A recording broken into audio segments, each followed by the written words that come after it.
Nous avons remplacé la prière par la poésie et nous savons que la vie simplement, c'est l'amour de la vie. Bonjour, bienvenue dans ma bibliothèque. Nous sommes à Montréal le 28 mars 2013. Mon nom est Bruno Lalonde. Alors, quatre paires de yeux m'observent. Sylvie, Michel, Luc et Jean-Paul. Les quatre hier soir, quand ils m'ont vu quitter ma librairie, légèrement pompette, je dirais, à la suite d'une soirée d'amis lisants qui s'est tenue à ma librairie, une soirée absolument formidable, avec de grands moments d'émotion. Et cette journée merveilleuse avait commencé sous les meilleurs auspices, car hier matin dans le métro, une belle femme noire ne cessait de me chercher du regard. Et moi, dans le métro ou l'autobus, je n'ai que deux seules attitudes. Soit je me recueille dans ma lecture, ou soit je regarde tout autour de moi, j'observe mes frères humains, toujours dans l'étonnement d'être embarqués dans la même aventure. Et je nous regarde les uns les autres, et je me dis, voilà, nous sommes ensemble dans cette grande aventure de la vie. Nous sommes dans le même lieu commun. Pendant un bref moment, dans l'anonymat, nous partageons un destin commun. La plupart des gens autour de moi ne regardent pas autour d'eux. Ils sont affairés sur leur portable la plupart du temps.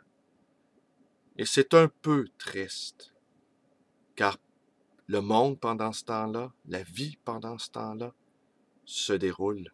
Donc, cette belle femme noire qui ne cessait de me chercher du regard et auquel regard je répondais également par des petits coups d'œil furtifs. Quand je suis venu pour sortir du wagon, elle m'a adressé la parole et elle m'a dit « Monsieur, vous êtes beau, que Dieu vous bénisse. » Et je lui ai répondu « Madame, vous êtes belle également, et que Dieu vous bénisse aussi. » Et on s'est fait tous les deux un beau sourire. Et il n'y avait rien, disons-le ici, il n'y avait rien d'une drague vulgaire, il n'y avait rien. Ce n'était qu'un geste, qu'une parole de bonté, que deux humains s'envoyaient comme ça. Et quand je suis sorti dehors, quand je suis sorti du métro, il y avait un soleil éblouissant. Je me suis senti très bien, très heureux de vivre. Alors la soirée d'hier, riche en émotions, une soirée d'amis lisants, nous nous sommes réunis, une bonne vingtaine d'entre nous, pour élaborer un projet dont je vous parlerai éventuellement, un projet collectif, d'écriture collective, sur le printemps québécois, mais d'un point de vue qui, à notre avis, n'a pas été traité. Et depuis quelques semaines, une multitude de livres paraissent à ce sujet. Raison de plus pour ne pas se presser. Ce n'est pas une course contre la montre. Nous avons toute la vie devant nous. Et le titre de ma vidéo, c'est « Pour ne pas que le monde enfin aboutisse à un beau livre. Pour ne plus que le monde aboutisse à un beau livre. » Vivre est plus important qu'écrire des livres.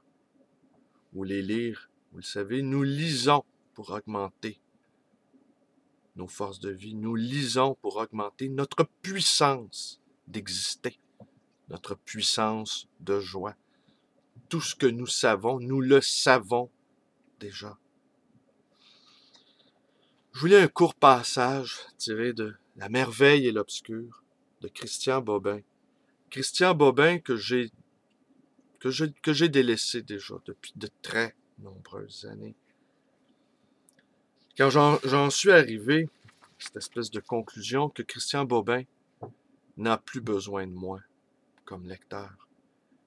Et j'ai commencé à le lire il y a une vingtaine d'années et nous étions qu'un petit nombre à le lire. Parfois même j'avais l'impression que Christian Bobin n'écrivait que pour moi ou pour quelques autres femmes. Maintenant, Bobin a des milliers de lecteurs. Je ne sais si on écrit de la même manière quand on écrit pour quelques-uns ou pour qu'on écrit pour une multitude. J'ai l'impression qu'il y a une perte, là. Une perte d'intensité.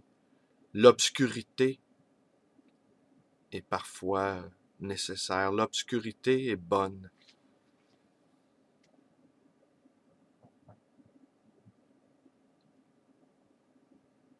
Mais la plupart des adultes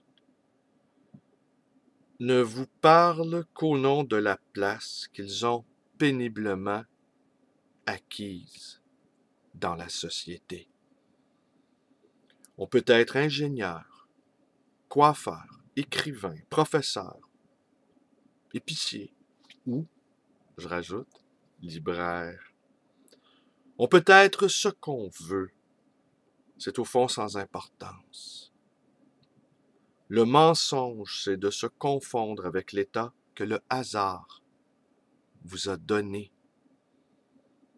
Rien de plus répugnant qu'un professeur qui croit devoir ressembler à un professeur. À l'imaginaire qu'on a d'un enseignant. Et je dirais la même chose d'un ingénieur, d'un épicier ou d'un coiffeur. Les écrivains, c'est le pire. Un écrivain qui se fait la tête et les manières d'un écrivain, c'est à fuir. C'est à fuir immédiatement. Nos sociétés sont ainsi faites. Il faut qu'il y ait un âge et une place, et que l'on conforme nos paroles avec cet âge, avec cette place. Une société, c'est comme un bruit de fond, une rumeur ininterrompue, jour et nuit, un discours que personne ne tient vraiment, mais que chacun reprend. Le discours de nos sociétés, ce bruit de fond permanent, ne s'adresse qu'à la majorité qui travaille, qui fait ruisseler l'argent frais. Les adultes, entre 25 et 45 ans, acteurs de la vie économique, pauvres acteurs d'une pauvre pièce. Les autres, on ne leur parle pas. Les autres, puisqu'on ne leur parle pas, on ne les voit pas. Pour voir une chose ou un être, il faut le faire entrer dans notre songe, l'incorporer à notre douceur, à notre silence, à nos attentes. Lui parler avec les mots de notre douceur, avec les mots de notre silence, avec les mots de notre attente.